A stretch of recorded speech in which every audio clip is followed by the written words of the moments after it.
Est-ce que Tatiana a fait? Mais ce Tatiana, c'est le mot grave. Grave, Tatiana, beaucoup de Minduki. Grave, Tatiana, beaucoup de dossiers, le col est assassiné par Johnny Lumbi. Grave, Tatiana, ça beaucoup de na congelé la bango, bateau, bomba, bango, batia, bango, pour la morgue, nakati. Tatiana, où est le bossemo? Tatiana, où est la vérité? Où est le mal? C'est ce que Tatiana fait. Est-ce que beaucoup de Tatiana a un coup d'état? Beaucoup de gens contre les rebelles, à cause de la liberté d'expression. On est le tribunal, de justice, monsieur. Vous avez détenu le moto 7 jours. Ça a acquis des droits. Que dit la justice congolaise et puis la constitution? 48 heures, les femmes ont dit que Nabestan, c'est compétent. On a samba librement. Quelle sorte de pays, monsieur? Les gens qui connaissent Kabila lobby. Je dis ça couvre, les lois plus que Kabila. Les lois ont préparé l'élection 2023. Quand il y a des charges, il y a des nini. Non, le peuple, les hommes, les lois. Oui, bien des gens chrétiens, il y a un conflit, il y a un belé, même des journalistes, c'est belé, il y a un homme politique, il y a un opposant, il y a belé. Exemple, il y a un mot qui a un bébé qui sont les lois. Oui, bien, c'est lui quoi? Alors, les journalistes, les gens se trompent de lui-même. Toko ko lokola mabenyo so ya Kabila, toko ko mema Kabila te lokola nyete. Hein? C'est le père de la famille. Il a dirigé le pays pendant 18 ans de pouvoir. Il faut toye bayango. Tolongola te, azala congolais, azala rwandais, azala nani, il fit le chef de l'État ici dans la République démocratique du Congo. Est-ce que vous savez en Afrique mobimba nani apesi pouvoir pacifique? Il est jeune pacifique sans makila, sans mboka et panzana. Bon, on a na Yémen te? Hein? Na Yémen, bon, on a exemple la Yémen te? Mbala liboso mon a remise reprise Kabila Artenas Sobozo Luka. Au moins qui a monté au finga été le kola nyei ko qualifier nyei. Nyei ba tobaka na tufi pona ko tika na nzongo munene nyei loko ya pamba pam. Est-ce que yo bo semena Kabila yo ko kana Kabila? Bo sembe we bika pouvoir o Tshisekedi azu yango c'est Kabila apesi yango partenance. C'est l'enlèvement. Moi ça ko suma biloko na wenze. Boye bo lever bo tiena fati destination est connue. Est-ce que bata droit de l'homme dans mboka yo? Bo tina ye na qui des droits? Akende kosamba kuna librement. Papa na lobi mboka ya poloso pe mboka ya ngotobo bongo mboka ya mopoto. C'est grave. Bana ebele ya biso ba diverger bango moko. Ça il va diverger bango à cause de bateau électrique. Et puis c'est passe na mawa. Comme on a bana bilenge ya boye. Puis bazali ba mineur. Si vous avez dit que ça dit quoi? Bana wana basa beba na Congo ba pouriti ba leki ba maman na bango makambo basala ka ba maman na bango ba boti bango basala ka yango te. Moi na moki avandi bali ya ne biscuit bali ya ne lipa na mateka moi na moki alvandi azoli ya njobi azoli quoi azoli ya bouté. Ça dit quoi? Ce sont les enfants égarés, monsieur. Ce sont les enfants égarés na 3e niveau, 13e degré. Hein? Azoli ya njobi, oli ali ya bouté, azoli ya njobi mwana wana. Papa, conséquenté parce que j'ai de film ici, nazala ba image. Ah, ça me fait mal moi en tant que parent. Moi na yo. Bali ya bouté, bali ya lipa. Bali ya shingom. Ya zoli ya kanen job, ya zoli ya job, ya kanen job na otoni sai. Oyebi nazaki na mawa mingi. Kabila le père na pouvoir. Et comme mokolo ya date Mobutu akufaki, Kabila le père azoloba. Mobutu azali lokola citoyen so congolais. Ah frère, quelle ingratitude. Tango bakangaki ye. Mota sovaka général Mayele. Oya betaki lisasi ya boite. Na ordre Mobutu botika ya kende. Et ça dit motima mabe, Mobutu azali lokola citoyen sauté. Mobutu azali lokola messieurs sauté. Il fut le président de la République démocratique du Congo pendant 32 ans de règne. Mobutu azali tribal. okomona bilo na ye moto abandundu moluba moyombe tout il n'était pas tribal. Et puis Mobutu Kabula qui institution na moto nyonso oyo sala musala oyo todo mona lelo banda pouvoir ya Kabila le père jusqu'à ya Kabila le père jusqu'à Tshisekedi ezali nde otobengi yango musuku. Mobutu apparaît à Tshisekedi oyo azana pouvoir comment ta parrain pareil yo okozo c'est d'accord na epena honneur te na honneur te vraiment azo kundama na Maroc na moni cimetière Mobutu lokola cimetière ya bato ya ba Congo. Tshisekedi le père n'était pas président de la République, premier ministre honoraire mais Talani Bakundi digne comme un chef de l'État, mais c'est lui qui était chef de l'État en place 32 ans de pouvoir. Babosani Mobutu na moni ba cimetière ba Congo ba tiaka bandako mosusu elekio Mobutu na Maroc na kitoko. Et je plairais. Bato batie bango ba monument oyo Kabila le père. C'est lui qui a mené les Rwandais Mobutu Mutabu mimboka Kabila le père. Ayina ba Rwandais, ba Burundais, Bugandais, lelo guerre tozana yango. C'est lui en tête. Ce n'est pas Mobutu. Mobutu alingaki biloko wana te.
Merci pour la fidélité na bino na émission na bino face à Wechi Abalandia KM TV. Merci beaucoup pour la fidélité na chaîne Nabino. Merci beaucoup à maman Françoise Vita na États-Unis, clin d'œil spécial à toi maman. Merci beaucoup pour tout ce que vous faites na Oetali chaîne Nabiso KM TV pe na Balandi Nabiso nyoso. Bande walandi lelo naza lisusu epa na ye moto bolingaka dio yanga na ye bolobi bosepela na mingi. Hein, ngana benga ke l'homme du moment prophète Ngefa. Donc to anaye toko panza masolo pe ba analyse mayi etali politique. Ya bombaka te ya lobaka vérité obino bolinga koyoka. Alors bande ko balandi na kosenga na bino bovanda confortablement na ba table na bino poto e ko banda kala mingi te awa. Na kopesa invité na ngambote. Hello naza lisusu epa na ye moto bolingaka dio yanga na ye bolobi bosepela na mingi. Hein, ngana benga ke l'homme du moment prophète Ngefa. Donc to anaye toko panza masolo pe ba analyse mayi etali politique. Ya bombaka te ya lobaka vérité obino bolinga koyoka. Alors bande ko balandi na kosenga na bino bovanda confortablement na ba table na bino poto e ko banda kala mingi te awa. Moto na Nzambe mbote. Mbote ndeko journaliste na mona ozongelenga lisusu awa to banana losambo et puis to pesa bana yonso ya captain bana Félix mbote wana base bina munene na biso za kuna tata to tombeli yo koya journaliste na malamu yo batela isunga ye maboko na koleza la kati na biso to tiki bandeko yonso Afrique na maboko na yo ko surtout ba congolais démocratique batela bango sunga bango. Kolo loboko neza la kati na bango ba coronavirus et 3e et 24e épargné na bango parce que bango balesa biso basunga biso ba batela biso to tiki pe Congo démocratique na boko na yo ba continuons so ya malamu pe ya pollution na boko na yo diaspora so bazo kangai batela pe sunga bango banana biso po sukisa na biso na komo na tata pe na mwana na molimo santu amen. Amen, l'homme de Dieu. Bandeko ya Afrique d'ici Toroya, na prophète Ngefa, na ebi ke ba message à un niveau moins impossible. Ça va tenir bien prise en charge. Bon, mon prophète John Yemoko en personne. Mokolo Poloso, Mokolo Nyomititi, Mokolo Kapé, Makambo Togoya na journaliste parce que la vérité, balinga moto ya vérité. Et mon frère, je te dis, je ne changerai pas. Je ne suis pas riche, je suis pauvre, mais je suis riche dans la vérité. Et nakotika la kabongo. Nako chandaka yangote. Yango monike ban Afrique du Sud, batonanga, surtout riche au enyeka. Moi ne kango to liana mo kurta pazina mbombo ya ebi yango. Alors na base na mission soto tombe libino émission malamu. Personne qui bossa makasi to koya parce que la prise en charge est bien beaucoup moins na biso.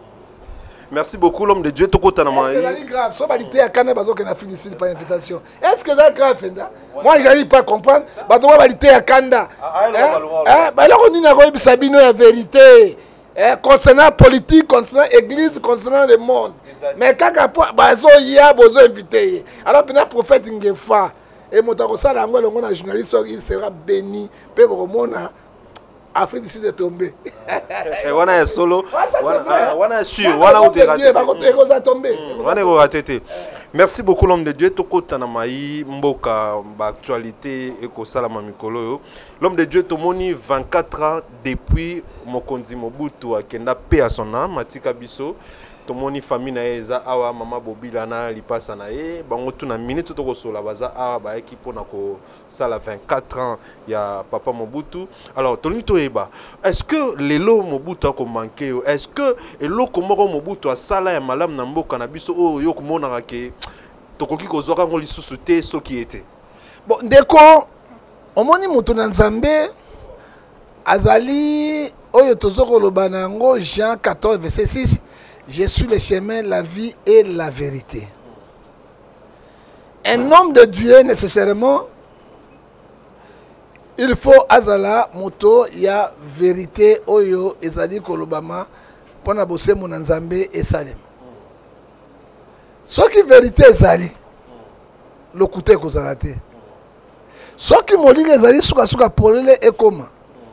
Et ce qui polele ekomi le baite yeso azana kati. Je préfère de dire la vérité que dans le fanatisme à moto. Parce que dans le fanatisme à moto, Jacques chapitre 9, Dieu vous considère comme un agresseur. Na boy, na kufa na masumu na ngai. Que na zika na zalelo. Na kenda go nzambe na rate boko nzambe likolo makambo ya mokili. Yango Bible zo bisabiso na Matthieu 7 verset 25 à 26 à quoi sert un homme de gagner tout le monde sur son âme. Otuni motuna munene. Maréchal di Zaïre, Otobengi ya Congo, azali motomo il faut honorer ye. Oyebi nazaki na mawa mingi. Kabila le père na pouvoir. Et comme mokolo ya date Mobutu akufaki, Kabila le père azoloba. Mobutu azali lokola citoyen so congolais. Ah frère, quelle ingratitude. Mais Kabila le père ayebaki teke tango bakangaki ye. Tango bakangaki ye. Moto asovaki général Mayele. Oya betaki lisasi ya boite na ordre Mobutu botika ya kende. Ezali motema mabe. Mobutu azali lokola citoyen sauté. Mobutu azali lokola messignon sauté. Il fut le président de la République démocratique du Congo pendant 32 ans de règne. Hein? Quel est le motif de pouvoir l'union se côté? Parce qu'on reconnaître Mobutu te? Nana Mbela Mobutu te. Nana Binela Mobutu te. Il était comme petit dieu ici au Congo. Eh papa. Mais là, Kolongo la image na moi nanga comme la première licence à deuxième licence aussi dans Baloy. Ayebita image ya Mobutu te. Mais ce qui est tamboli awa, Lumumba na mona image na ye, Kasavu na mona image na ye, le roi de Kabila na mona image na ye, Tshisekedi na mona image na ye, Kabila na mona image na ye, l'image ya Mobutu e mona na kate. Quelle haine! Mais misa e kulusu balobi ni mutabebi samboka oyo. Sina bisayele komoko. Zele non. Quelle haine. Oyebi haine ezolakisa les œuvres de la chair na Galates chapitre 5 verset 19. La jalousie, la haine. Et puis oyebi haine botaka kindoki. Hein? Mais Mobutu azali tokolo bala mabe nyonso na Mobutu nyonso. Sauf article unité nationale. Ola ningai oyo président moko akosala yango mokolo moko na Congo démocratique te. Article biso unité nationale.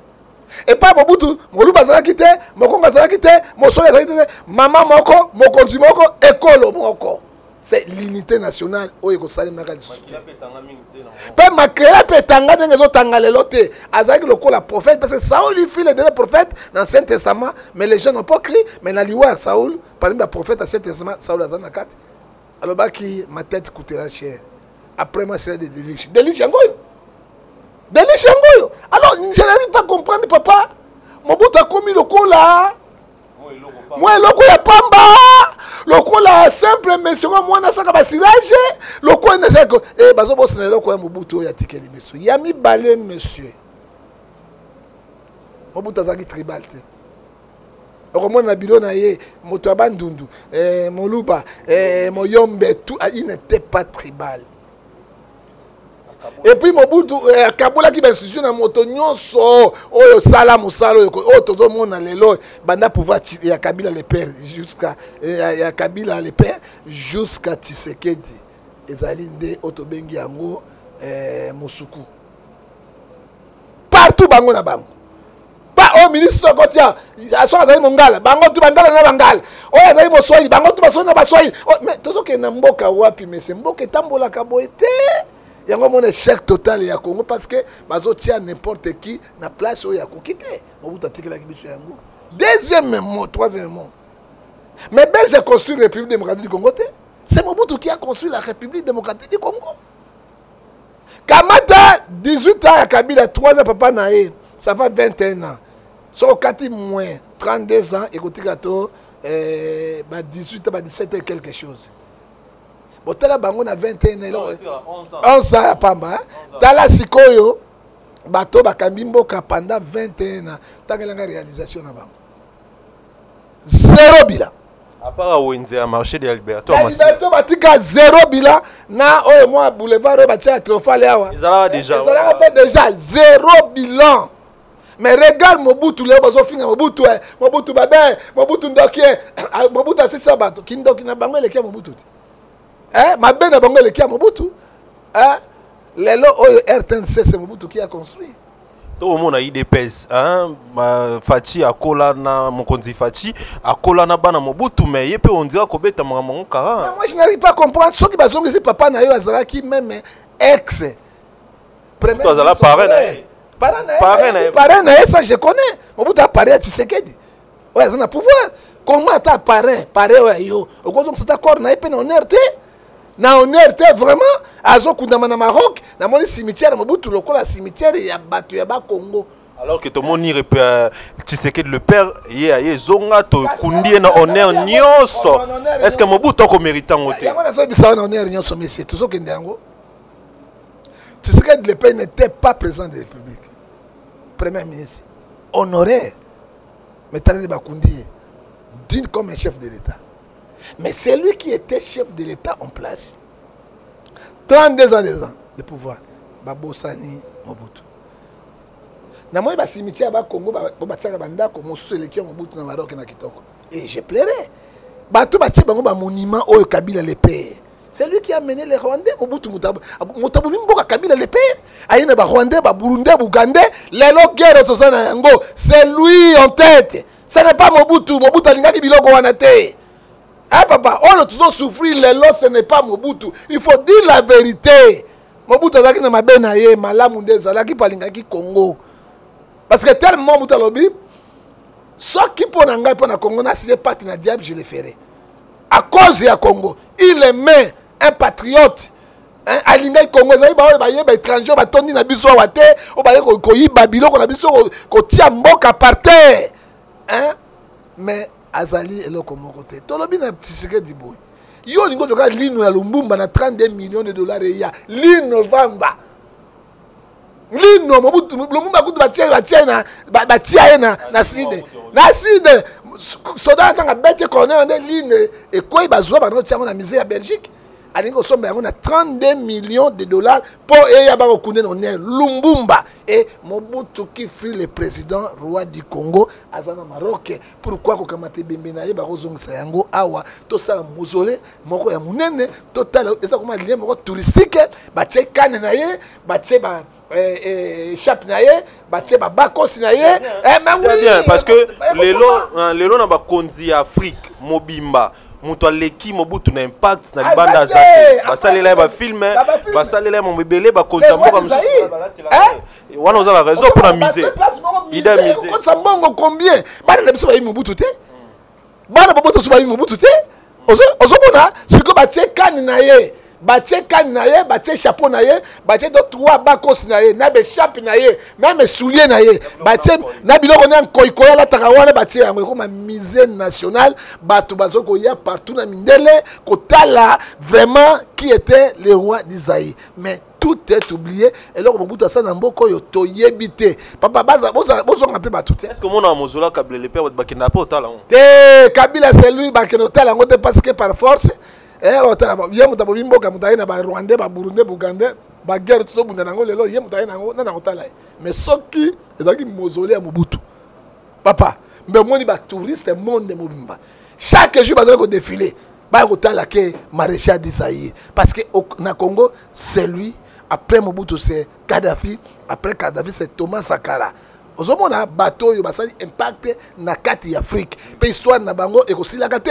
ata bino bolingi histoire ya Mobutu te papa vérité esuka toujours ba mindele bazobeta yango ekofunga makaka yango to sengi na mokonzi ya mboka ete bazongisa corps ya Mobutu olie bazwa lino ya Lumumba oya sanaka te baya nango na 32 millions de dollars ke Mobutu en Afrique awa bazongisa aba sala misé idée malamu tokobetela pouvoir en place maboko parce que eza Kabila le paix eza Kabila yaki ezaki pouvoir moko ya ba haine ba yaki na minduki balekai pa élection te élection triqué yango ba na murte mabe na maréchal du Congo biso to botama na tanga Mobutu to monaki bulamu ya Mobutu jusqu'à là pour moi tous les 5 présidents baleki président Mogaza comparable na maréchal Mobutu Sese Kungwendu na ko diriger na armée na ye na boanya na respect en mboka na autorité na ye azati.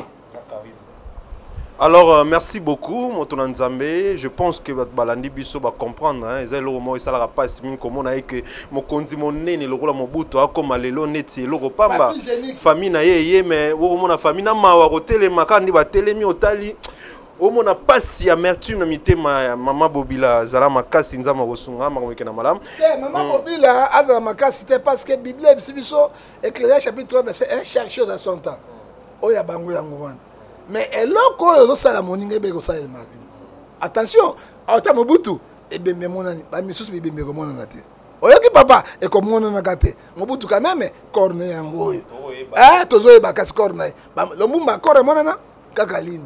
Alors maman est calme monde des andenge wana oya reconnaître Nzambe azoloku on peut reconnaître la famille Mobutu moi je reconnais Mobutu avec sa famille parce que Mobutu a fait quelque chose ici au Congo mon père fille directeur école primaire Nambandaka ma mère aussi mais salaire ya papa na tango ya Mobutu papa sombi Vespa toujours dire le premier au 30 pe mbongo ekuti mbongo mosusu na période de Mobutu na papa na directeur école primaire le 25 tout le monde na salaire lokola Brazzaville c'est un monument un icône oyo toko botsina été mémoire na ngai ata mokili mobimba e bosani maréchal Mobutu ngana ko bosana été parce que malamu mingi osami na Congo grâce à lui.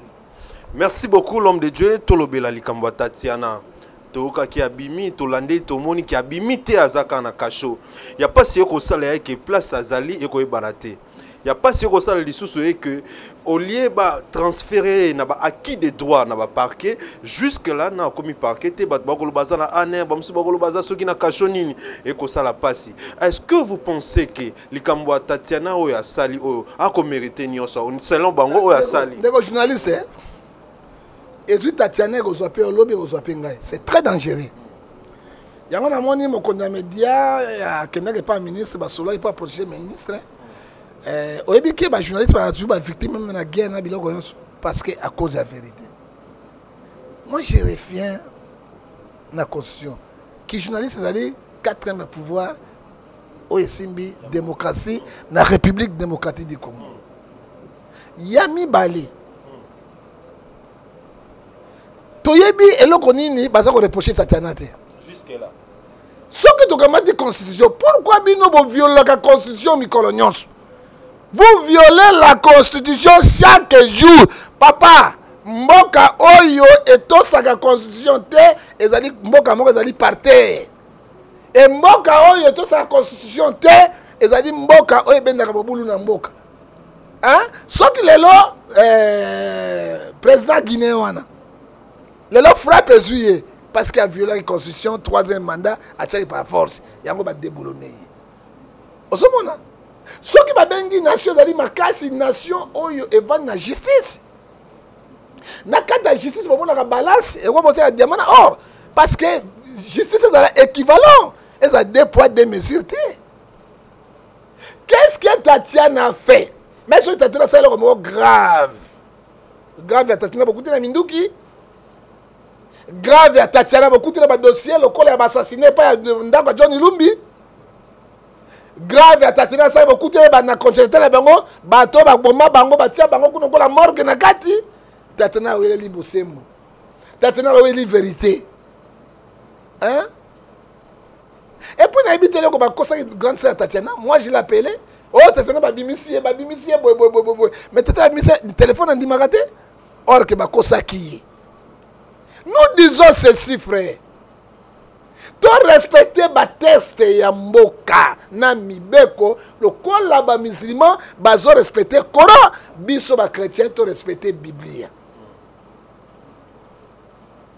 na mobeko na mboka na biso lobi après 48 heures so bakangi moto na caché ba transfert na parquet parce qu'il y a qui des droits au bako samba Tatiana ko samba na niere na ele on y a ko bako yoka et puis anere ya Congo ça toujours pour le pouvoir anere ya Kabila anere ya Tshisekedi qu'est-ce qu'on pourrait dire maintenant quand je prends la constitution de la République article 23 liberté d'expression d'opinion de la parole est garantie par la constitution congolaise.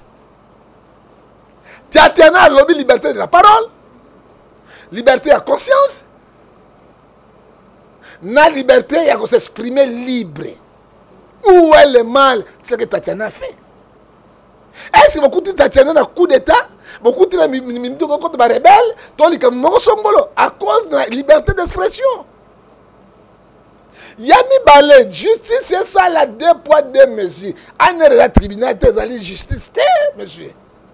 Vous détenir moto 7 jours.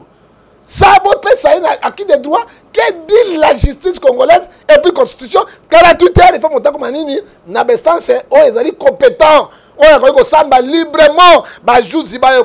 Quelle sorte de pays, monsieur? C'est que l'homme aura semé Galate 6-7. Il moissonnera. Les gens qui connaissent Kabila lobby. Je dis ça couvre. Les lois plus que Kabila. Les gens ont préparé l'élection 2023. Quand il y a des charges, il y a nini. Non, le peuple est au monde. Le peuple est sacrifié. Les gens sont sacrifiés. Tatiana Osango. Peuple congolais, Tatiana n'est pas libéré. Partout n'importe où, États-Unis, Wapi, c'est le problème du peuple. C'est ça, il y a des places à Azali. Azali na aner côté, il y a primature. C'est là où Azali na lelo, na cameraman na ye, na nimbasa, to 3-4 bakani bango, motif nini, nous ne savons. Cameraman à bateau. Cameraman à bateau, asali nini, dans la justice congolaise. Donc, papa, tu as un ngai, les beaux gars, Soki Sango, bon solo ya politique, lui n'est pas juge, il n'est pas magistrat. Mais bien mission à Sam Sabato. Molière, il n'est pas juge, il n'est pas magistrat, il n'est pas même gourmand au tribunal. Oh bah ça va Molière. Hein papa, mais bah ça inquiétude. Hein? Si un n'a pas la bangote. Balande la bangote na parquet. Tombe la mabok. Juré, mais c'est la Bible, c'est justice n'est juré comme moto parce que Nzambe liboso, justice n'est pas mokili. Hein? Botra toi moi mabok. Osaka likambote. Osaka bote. Mais ce qui bosolo amboka. Bazo benga par invitation. Bazo mais papa, article 12 de la Constitution lobi tout Congolais sont devant la loi. Bazo benga yé pe maso akendekete. Aye na bafokane ake. Pourquoi vous êtes atteint boité? C'est l'enlèvement. Moi, ça y est que je suis à Wenze. Boye, bon, levé, bon, tiens, la fati, destination est connue. Est-ce que le droit de l'homme, vous avez un bon cas? Bino bateau va défendre ka. Makamundengo bozali, c'est l'enlèvement. Bon, enlèvement. Pourquoi vous avez une invitation? Deuxième fois, vous pouvez citer. Bino va John Lumbi. John Lumbi, tu as dit que ya wazaki na kisi sa bosali. Azong na Lumbi bosali. Te yakimi librement. Allez, kaki wap. Na aéroport na bino ba foncier, bosala ki elogoni. Hein? tala bidon que pesa en namboka. Nous demandons justice dans l'équitable. Et puis président de la République, yo moko laka qui peuple congolais. Bako tuna motuna wana 2023. Pour nous sa deuxième mandat. On va dire que l'équipe ba caché ba nere ko kufa. Le ba caché nere est très puissant. Très puissant. Et quand tu promets quelque chose à battre, Éclairage chapitre 5 verset 3, ce que ça y est en côté, ma belle bossou dans Zambé. Anere comme la plus puissant les sous ko quoi Anere Kabila. Anere comme ils sont reproché directeur général Anere oh qui manane comme Caleb. Le Caleb doublant à Caleb. Est-ce que vous avez des conséquences sur le salaire? Vous avez détenu bateau illégal. Vous avez acquis des droits. Librement. Parce qu'il n'a rien fait. Vous avez reproché le côté. Papa, vous avez dans le monde politique, il faut critiquer Bino. Ceux qui ont critiqué Bino, n'a pas passé à critiquer nous. Et puis, Bino, les journalistes, bon s'organiser. Ndeko na bino na kati na pasi botelemaki chani botelemaki maki mukebai Tatiana Osango il faut botelemela makasi ba libérer pas azali une femme azali mwasi azali na ba droit à la vie aweleli bino ba diaspora aweleli mboka aweleli ba émission na zo ba pona ko défendre mboka. Alors ceux de tiki Tatiana boy ezali mabe. Nous demandons au chef de l'État, garant de la nation, premier juge, premier magistrat, chef de la sécurité, il doit donner l'ordre de libération de Tatiana Osango immédiatement. Il n'a pas fallu le Tatiana Koufé la gaille. Mais leur réaction a failli le voir. Tatiana Koufé le makambo ya marche na bango ya failli le. Koufé li yango. Wa bito que ta déclaration a failli le ben songolo. Ba toi na papa, ba opposant na ba ta pouvoir ba ngabito sale la bango. Mais natango likambo ba ko wanga na bino lokola ba wanga ki mais Pilate a dit Yesu. Ça dit quoi? Totique la fanatisme en boka non il y a un individu parce qu'il y a un individu et ça a déception si déception. Les autres Tatana souffre à cause na ba individu à cause na mon côté. Tala et là on a ko loba pour Tatana Sango et puis to sengi ba on dit droit de l'homme on y Monisco il sanga ba journaliste peuple congolais. Tout ça comme motumoko tout bisamungongo na biso makasi ete mokonyamboka oka babi misa Tatiana Osango oya zako sufina kati ane na cameraman na saini cameraman na ye elongo bazana bango bakangi bango illégalement. Et que ça la passe tant que concerne de qu'on a biso rande mosala nzamba lobi les yeux ko zo pe biso en tout cas to sengi na mokonzamboka abeta sete na likambo etali Tatiana c'est une mère de famille azana bato bataille la siko ninga za boyebota la boka sa famille na ndenge ezali bino pe wana ba famille ba konzi bota la likambo Tatiana en tout cas so botiki so qui a sala ki mbeba parce que tout Congolais se go devant la loi so to reprocher na likambo sous songolo. Ok. Bino beaucoup tina ndako ya John Elumbi bibembe ya bato. Elongi mosuna mona ki wana e ko elongi kwa chebe. Elongi mosuna mona kwa Eric Lele. Beaucoup ti mort que na ndako, vous ne dites rien. Na moni condamnation moko partout zo ba maté. Kimia insanguinaire bato ya so bazali ebele awa. To so ko déplorer comportement ya ndenge oyo. Mais est-ce que beaucoup ti Tatiana Sango nani? Na musala na ye. Na musala na ye eloko ni afingi mokonzi mboka alobi eloko te afingi mboka asa haute trahison de la République. Non, la vérité et comme ça n'a pas lèvons-nous te défendre. Merci beaucoup l'homme de Dieu. Je pense que le message est déjà passé.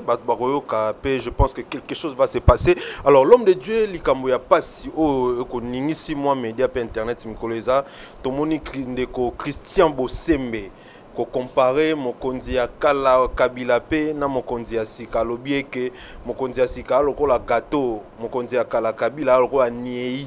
Donc bokoki ko sala comparaison na te sali pasi mingi hormis oyazali hormis nyonso tokolo ba pona est-ce que zo mérité ko comparer na niei o moto a sala kana nzongo inene ndeko journaliste ndambe pambola yo na ibe émission na yo balandaka ngo partout dans le monde dans Afrique du Sud yo le Afrique du Sud est grave. On est là, bateau Afrique du Sud est grave. Mon Kilimo Bimba. Parce que Belgique, Belgique, France, partout. Mais yo pene ozali abengaka bango nini raciste raciste abengaka bango bato wana nayebi te quoi donc oza pena un patriote donc olingi banoire mingi parce que motema na yo pene vane atala baza basud africain badiaspora moto alingi bino bolinga mpe c'est vrai parce que ya telema na bino afrique sud eloko tokoloba ndeko landa ngai malamu na Congo eloko ya mabe eza na biso babosanaka likambo bato basalaka facilement et rapidement. Bible elobi na Exode 20 verset 16 tu ne porteras pas de faux témoignages avec ton prochain. Et Bible ebisi biso lisusu na Romains 5 verset 5 tolingana lokola Nzambe azolinga biso. Oyebi mokili ezali mbanga ya ntaba frère. Pe mokili ezali lokola lilala soko bwaki yango tourner pas sur télé mais ebite oyo ya lelo toyebi oyo ya lobi motebi ya Nzambe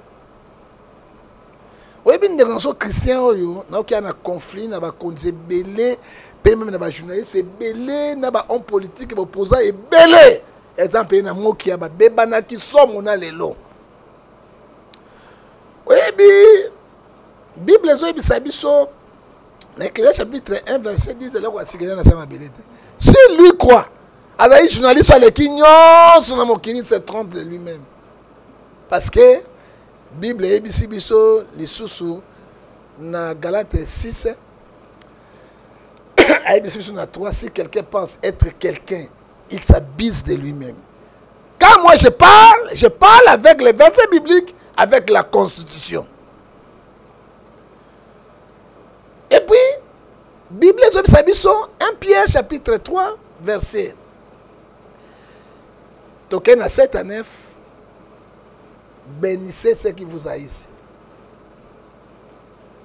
Ne rendez pas mal pour mal. Au contraire,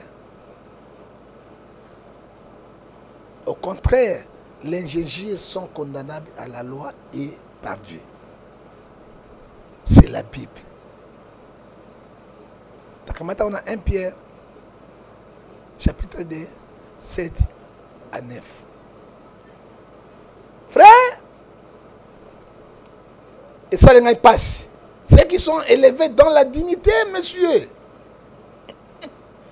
Ngai aucun émission, aucun finga Tshisekedi. Ton chrétien, na yebi azamoto. Na la vérité, il n'est pas parfait. Tout le monde est faillible. C'est ce que dit la Bible, Romains chapitre 3, verset 10. Mais pour na finga, je ne peux pas le faire. Na koloba vérité, si vérité. Papa nanga ngefa, Galakebi, Barthélemy, Motodoua, Alobaboy. Papa ngefa, Galakebi, Motodoua, Losako, Ezu Moninga Kosekade. C'est vrai. Ezui moninga kosekate, frère. Oyebi jalelo, frère Zobo Mamboka. Qui fanatisme, Dieu nous condamne comme les agresseurs. C'est comme aujourd'hui Mobutu. Qui connaît Mobutu aujourd'hui? Bah, il dit que père et la démocratie, c'est Mobutu. A fungula ki démocratie, na awa, na kinkole, motasaki multipartisme. C'était Maréchal Mobutu. Et c'est Bolé Bagango. Le père de la démocratie à Congo, c'est Mobutu. C'est pas Tshisekedi le père. C'est Mobutu Maréchal. Il est au pouvoir. Alors, il faut le multipartisme. Est-ce que Bolé Bagango? Les ingrats. Vous tous, vous êtes des ingrats. Même les journalistes, vous êtes des ingrats. Tout le monde au Congo, vous êtes des ingrats. Ingratitude ne paye pas. Vous ne parlez pas. C'est rare. Papa, ma histoire était ok. Papa, il va rejoindre le côté. Yango Moni, ce sont les gens qui cherchent les intérêts. Ndengue Biblia, et tout ça, c'est Philippiens, chapitre 3, verset 19, 17 à 19. Ce sont les gens qui cherchent leurs propres intérêts. Et ceux qui t'ont dit, Romains, Azope Sabiso, na 16, verset 17 à 18. Ils cherchent les ventres. On parle de paroles douces, flatteuses. Donc la Bible, flatteuse, jaléloliste. et ce qui est faux, frère. Toko kolobela mabe nyonso ya Kabila, toko komema Kabila te lokola nyei te. Hein? C'est le père de la famille. Il a dirigé le pays pendant 18 ans de pouvoir. Il faut toyeba yango. Tolongola te, azala congolais, azala rwandais, azala nani, il fit le chef de l'État ici dans la République démocratique du Congo. Et Arenyaki, tout le monde a qui? Kabila a fait stabilité à monnaie, boye bien go. Galo toujours punda, tant Kabila pas ça que salaki mais ezale lo marque oté. Est-ce que vous semboye bien go te? Parce qu'on l'a été. Ozaki peut pas Kabila parce que mbongo, on l'a été à le côté musu au bandi ko finga. Journaliste a finga kate. Oyebi proverbe 10 verset 12 lobby, la jalousie excite les querelles et l'amour couvre toutes les fautes. Okoyeba tabulamu ya Kabila moké. Est-ce que vous savez en Afrique mobimba nani apesi pouvoir pacifique? Il est jeune pacifique sans makila, sans mboka et panzana. Bon mon na Yemen te? Hein? Na Yemen, bon mon exemple la Yemen te? Mbala liboso mon remise reprise Kabila Artenance bozo luka. Au moins qui yango te ko finga ite lokola nyei. Mais c'est là ce Kabila est venu na pouvoir. Le quoi ça songa so na pouvoir. Nenga songa ki bosala la bout. Mais à lire to kenango bozo mona mboka sota mona madame. Pourquoi qu'on injurier? Hein? Pourquoi qu'on injurier? Hein? Et puis Internet, c'est la télévision du monde. Et c'est la vitesse. Aza l'autre côté. Aza le koyanye. Bosembe. Oui, mais pouvoir, tu sais que dans Yango, c'est Kabila a passé en partenance. Et tu n'as Kabila, il pourrait aussi compliqué. Il était chef de l'État parce qu'il contrôlait la CENI. Armée Zrakinaï. Aza Kinayos, il peut compliquer aussi les affaires. Hein? Pas d'un repère sa tête. Et qu'on les catapultes, mais ça m'a tout été. Paye bimi yango. Hein? Oh, tout ça, ranassé, foutama ranassé. Moi, je peux parler tout de Kabila. Sauf les injures. Hein? Qu'on qualifie Nyai. Nyai, on va tout fait. Pendant qu'on tika dans Zongo Mounene, Nyai, loko ya pamba pam. Est-ce que Yobo c'est maintenant Kabila? Yobo quand Kabila? Attends, tu vas vérité. Tu vas vérité, penza. Yobo c'est mon télémi. Pe si Kabila. Ndenga zalelo. Yobo quand Kabila? La pression Kabila supporte. La pression Kabila supporte. Benjiri supporte. Makamota supporte. Hein? Kabila na pouvoir, on y a Telemi, Union africaine Telemi, Union européenne Telemi, population Telemi, diaspora Telemi. Mais avant de dire entre la vie et la mort, ce que dit la Bible, Deutéronome, ABC Bisso, na 11, na 15 à 16. Je mets devant toi la vie et la mort. Les biens, les mal choisissez. Alukaki les biens. Atiki na ye, il va vivre. Mais si le monde a vivre na kimia. Et là, comme on a bien ça le matin, on finit à boyer, à Zanyei. Si on finit Kabila à sali 18 ans, mais si tu sais que dans sali mandat à 18 ans, et on sous Gabon. Si on finit la sécurité, parce qu'on finit Kabila, on finit à petit sécurité. Si on sous aïe, on s'appelle pour aïe, on finit à petit sécurité. Si on a Kabila quand même, moi bilembo quand même, on y a tiki, on y zali. Mais on peut, mon tomato à sali pe de 5 ans. Kale akoki eloko côté eloko moko pe salemi pene malongo ezali te parce que na ba kale ebele okoloba na elobi nini. Alors nous disons ceci monsieur, tout rabilo msuto lobaka et kosope sa so maele te malamu te. Moi et personne passe na moté mebele hein na mona Kabila na bokonzi bato baleki na télévision bazo finga yebo ba fingi pe moto libre pe lobi na tonga continuer mosala. Kabila n'était pas mauvais, mais entourage n'était pas mauvais. Comme Johnny Lumbi, assassin, criminel, n'était Kabila, Azoli Babiona. Le quoi là, tu serais n'est pas mauvais. C'est son entourage aussi. C'est son entourage aussi. Il faut dire la vérité. Ma conseil n'a rien. Entourage n'a rien. Mabé. Est-ce que tu sais que c'est Mabé? Hein? Non! Hein? Toye baya lobby dans la boko yanzambi. Oh, allez là, abisso peuple. Mais loko lobby, moi, en tant qu'homme de Dieu, Éphésiens 5, verset 11, je condamne fermement concernant la parole de Dieu. Alors, pendant que il doit demander des excuses. Hein, dengue confiance ça. Ça c'est excuse naé a demandé on parce que le moto ko qualifier ko la nyei frère. Ezali inacceptable. Hein, mais ba Kabila silité hein. Sécurité nyo sur la boko. Tous les généraux bazali il y a Kabila. Osomona la partie ya Kabila pesa il makasi koleka et l'embité parce que toucher Kabila et ça le kola Zacharie chapitre verset 8 ozozo mosape o tchana liso zo bimisa. Il faut dire Romains 6:23 le salut péché c'est la mort. Ndenge na pesa exemple bosembe ndenge de corruption kalomba kufaki. Bandi ko finga Moïse Katumbi tout cela abosa pas Kabila alonge pas Kabila ko pas Moïse Katumbi allez Kabila bolunga kolia boko suka mabe. Moi, je vous conseille comme un homme de Dieu. Ce n'est pas pour la polémique, mais comme un homme de Dieu. Ce que tu as fait, monsieur, Ezali Malamouté, au qualifié moto, le Kolayo, même à l'étranger, à la Congolais, nous tous, nous sommes les Africains, dans le niveau, il y a Kinyei. Si vous qualifiez, il y a Kinyei. Moi, je suis qualifié.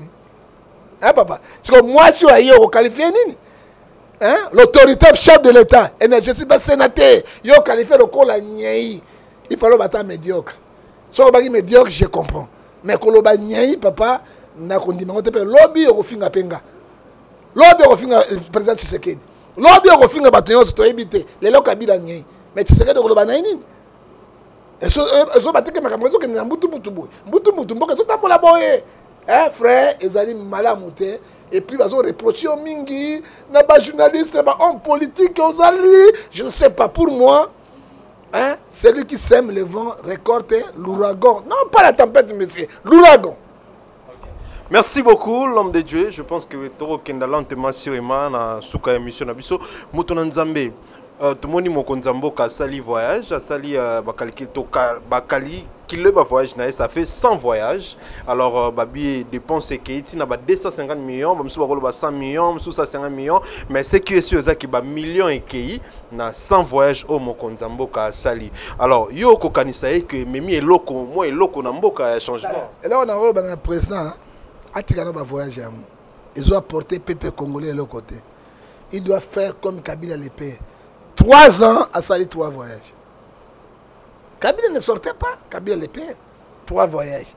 Mboko tout on a dépensé pour investir dans le Congo démocratique. Parce que le président est babou. Batou va faire ça qui a un pouvoir longo. Et ce sont les gens qui ont des millions et des milliards. Les politiques à s'assurer les souba. Qui ont bloqué l'économie. L'économie, comme il y a temps pour les préféré, il doit rester à son pays. Attends, ma pays n'a téléphone, ordinateur, et ça que monde que voyage, puis ils ont porté, investir investir, na guerre, perdre. On a dit papa, investir, na stabilité économique, stabilité en boka, ndebayaka. Mais bazo mona kuna état de siège. Ndenge bazo kata bato bakingo, ndenge bambulizo na Ituri, et sur la France Inter partout. Je ne crois pas les investisseurs ne viendront pas. Voyage comme un côté parce que le bas a candidaté dans deuxième mandat, ce qui m'est côté solo, mais mandat, je te dis au nom du Seigneur, et on a un boutou. Parce que l'homme bayemba bandoki facilité, puis aussi dans la Congo. C'est là que moi je peux dire.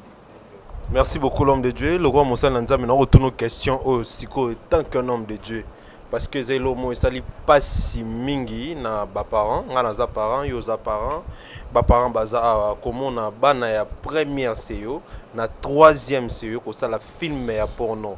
Et le ministre Tony Mwaba le Kana TV a exclu bana wana lobi ke ba ozala inscrit na école morote na mboka qui veut dire que ba kotanga ka lisosute. Alors eloko wana sali ba botsi pas si mingi. Ezali comment na bana o ya première CEO, troisième. Et ça 6e, 5e, de première à 3e, comme ça la film porno s'il vous plaît.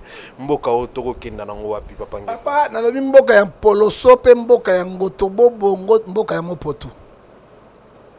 C'est grave. Moi en tant que parent. Mais la dingue na lobela yango lokola Tony Mwaba a lobeli yango te Tony Mwaba lobi yango en tant que parent et pesi passe na motema. Parani na kolinga mwana beba. Totinda bango na ba école po bazala instruit na ben street. Loiba comme bateau. Mais tout le monde a dit que terrorisme était. Tout le monde a dit que la pornographie était. Au moins, il téléphone yo papa et bomi so bana. Ba téléphone yo ya mo potu et bomi mabala. Yo papa, maman nandako. Ma kembesa solo sala gâté. Maman a dit téléphone na attend na film pornographique. Okase otundani akoluka mibali mosusu.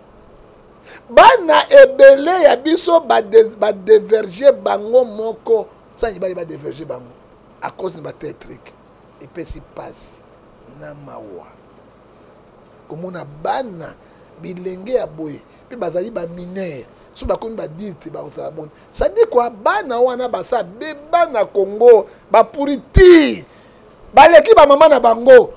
Makambo basalaka ba mama na bango baboti bango basalaka yango te. Bana mo bolé ya mo potou. Quand le prophète dit mo potou c'est vrai monsieur. Na kotanga la Biblia. Oyoka yam. Moi na moke avandi. Bali ya ne biscuit. Bali ya ne lipa na mateka. Moi na moke alvandi azoli ya njobi. Azoli, quoi azoli à bouteille. Ça dit quoi? Ce sont les enfants égarés, monsieur. Ce sont les enfants égarés dans 3e niveau, 3e degré. Azoli à njobi, oli ali à bouteille, azoli à njobi, moi na wana. Papa, quand c'est parce que j'ai de film ici, nazala ba image, ah ça me fait mal, moi en tant que parent. Moi na oyo. Bali à bouteille, bali à lipa.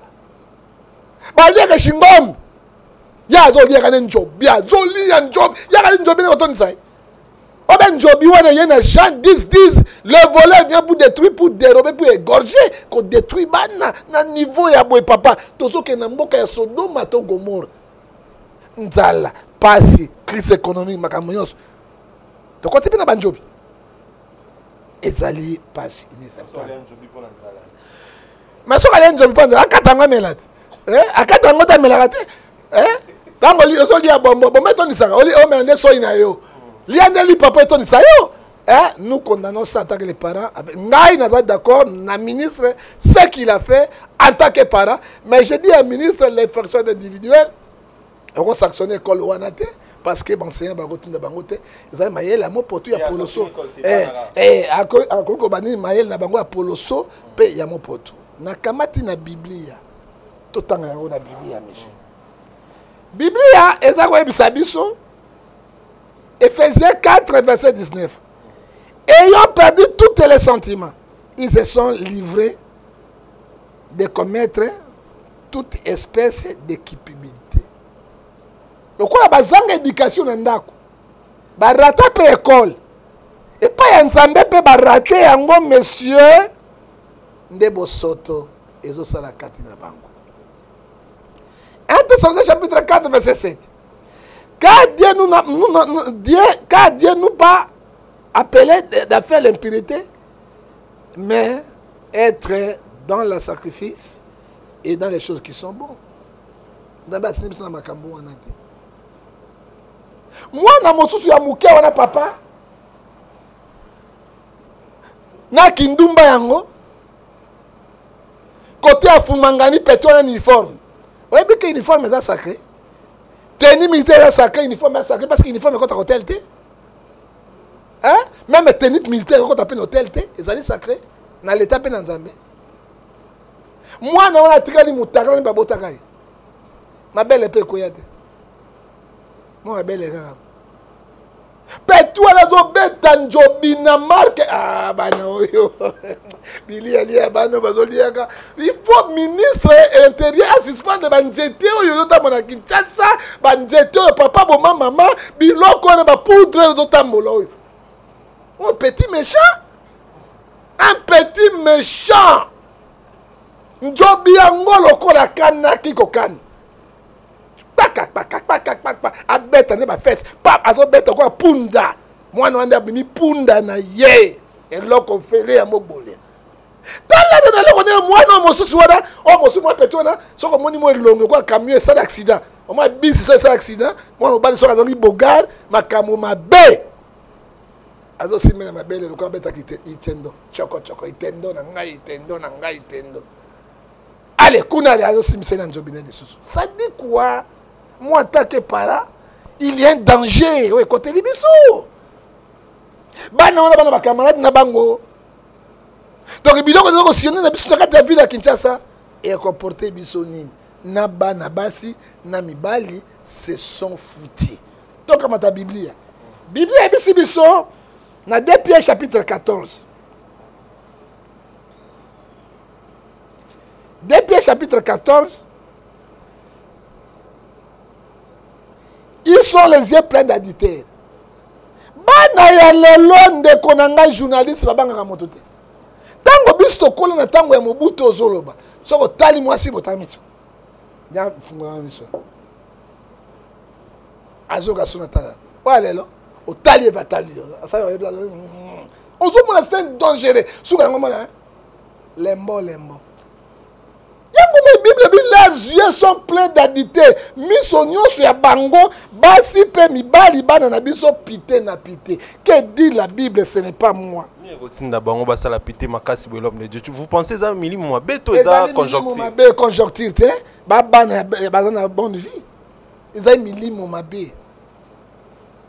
Hein? Et puis ça rapport sexuel avec douceur. Oui, ya kanna ndengwana. Bao ko matrice tout ça buki kuna. Hein? Et ça milimo mabe et puis lo binini awa. Il est insensible au péché. Il amorce l'âme mal affermie. Il exerce la culpabilité. Et ce sont les enfants de la malédiction. Ok, Bible. Ok, ngaïté. Batini bango na kimbindo. Kimbindo me bango na pité. Et puis nzambe ala bina bango nini bazali bana libebi bakobonga kate. Kotalaka mitakala ya bana. Mokili mobimba. Et puis le ministre a réé bango école moko zouabana wanate, ils allaient punition pendant 5 ans. Bazo bango batia bango na jardin, basara qui bozo bana bango nous sommes les Africains, nous ne sommes pas les blancs. Nous sommes la critique africaine. Photo tia bana na biso ekoki et puis sexualité zali eloko moko sacré. Zali mwasi na mobali motami sata zalaka na katité. Oyo bana mwana boyi, mibali mitano batelemeli yo. Au sofan, oh a violé miso, papa a violé bino, papa a bateau maman quand même bango de ba violer papa. Oui mais c'est vérité bon moni yango. Bana miki ndingo wana. Alors deux, pour na ngai ba benga na bango pe na église. Hein? Oyebi Mobutu tango abeti masikini alalaka na mbwa ya Georges Foreman. Mobutu alongola ki ye nationalité congolaise. Pe abenga na ke na mboka, il avait raison. Abi moi Mobutu roi d'Isaïe, moi nangai, moi beta banjobi, presque jamais. À Longolia, à Bengani yake. C'est la vérité. Attends, moi na Georges Chauffreman. Et moi Georges Chauffreman zaki ba chien. On a bien papa, obi ya solote. Makame bani ya mindele kalati. Au moins que mindele kena na Suisse hein, surtout na la Lausanne. Zurich de la frontière Allemagne. Okokuta hôpital moko ba noir ba mindele bazobota banyama. Donc ba saka ba section ba betaka bango makembese banjo ba botaka kuna. Ako mwana bimi mutu boye mo condom ki la forme te nyama. Hein? Et ça kanango et même na ba église na bango. Ba discriminer bango ba chasser bango parce que bazai bana libebi. Pour Nzambe alobi awa na 2 Pierre chapitre 14. Ce sont les enfants de la malédiction. Parce que au quoi la ministre a joué le wana je crois boy batikali bakosala ka subozo ba wana te pona koyoki sa République démocratique du Congo soni koyoki sa ba para soni pe koyoki sa lisusu ba collaborer soni alors ezali inacceptable. Moi je suis sûr ce que le ministre a fait on exclut bango la décision na ye et quand le ministre a pris des choses, le gouvernement a pris yango etika la bongo pour ba misusu batika ko sala yango parce que Bible lobi na biso awa na 2 Pierre appelle 2 Pierre chapitre 2 verset 14 ce sont les enfants de la malédiction. Merci beaucoup, l'homme de Dieu. Tu as quasiment à la fin de l'émission. Dernière question, plutôt clôturée. Tu as la mouka pour préparer l'élection le 15. Plutôt marche. Tout le monde a préparé marche le 15. Tout le monde pays des pays a dit mon canon est la marche le 14 dans le 15. Et comment ça va imboka? Non, il y a provocation. Parce que Pepe de Salakiam.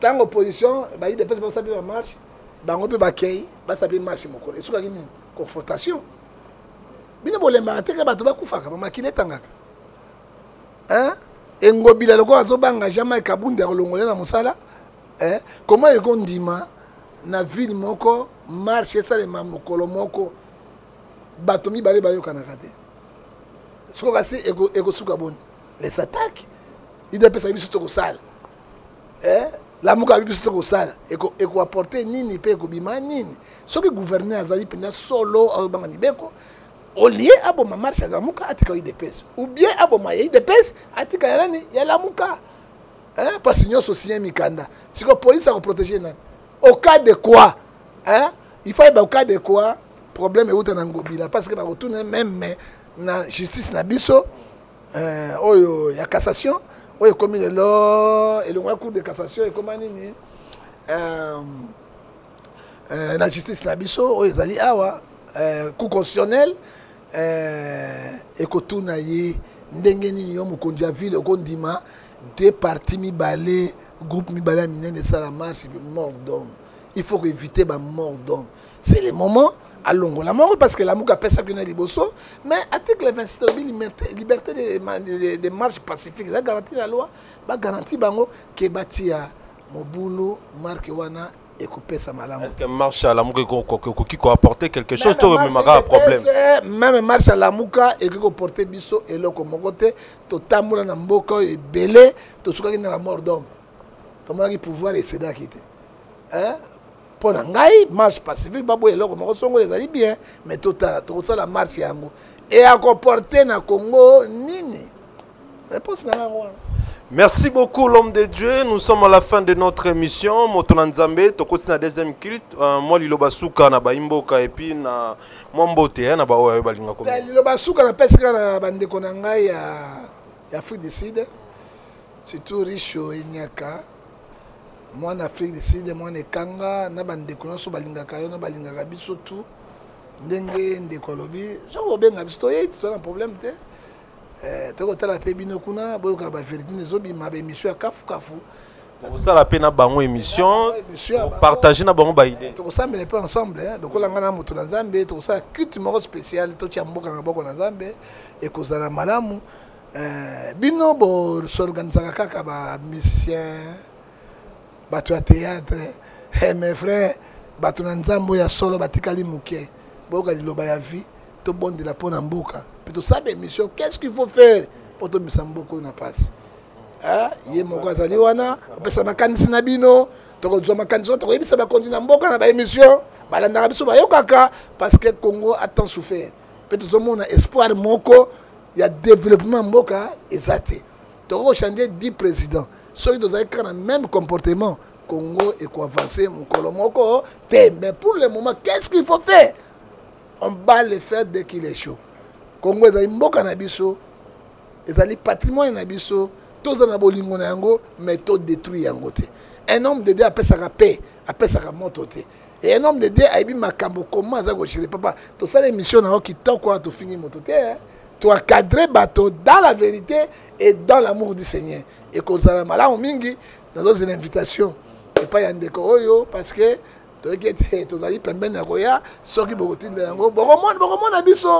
Nous serons là pendant et qu'on a qui tant comme il pèse un colo nangai apamla mbote na pèse kaka na bayon so balinga ngai surtout maman nangai abota ngai batondoko itojo et donc sur l'équipe bastion sur la plus belle femme du monde jamais vue et papa nangai babengi roi de Borsalino ancien Bogar Bogar ndenga ya comme ancien Bogar ya doit passion na kata chine ngefa galekebi otobenge Barthélemy moto duwanzambi apambola ye to pesi pe mbote Eric Lele les boss house Lele koya malamu na kata kitchen ndambia pambola Guillaume Meloni papa mapasa tozo zela yo le 15 awa nkolo apambola yo et puis Saddam ilongo te Saddam yo ya joueur Angleterre petit nanga ilongo betinga wana ningisi ndio tunanga kolo apambola nga Saddam nzambe apambola yo to pesi mbote lisusu na passé dadi na magistère to pesi mbote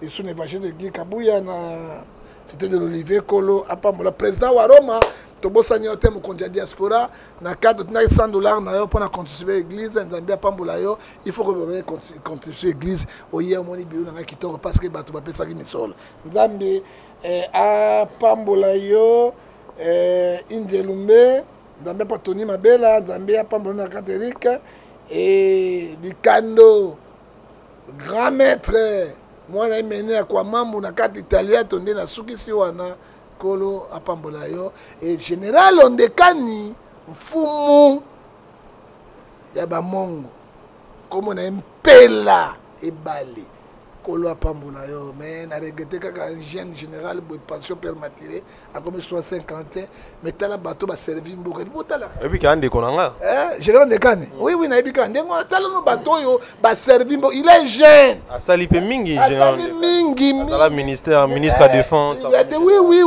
oui mais tala bon pese pension permaturé mais au moins hein nation dans grand soc qui bu 26 justice donc on Sanjoli ezonga petit nanga papinge fois professeur de la SAP na kati na Zurich ko la pambola yo bala bijum gefa bala mungala OK lenga libalo OK lenga itokia.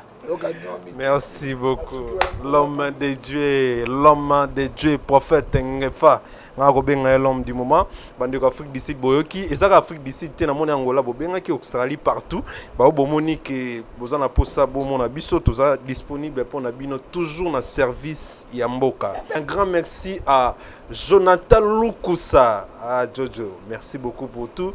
Et Bandeko Balandi Zalaki ya bino ngai Alexis Wechi. Alexis Wechi Ntula.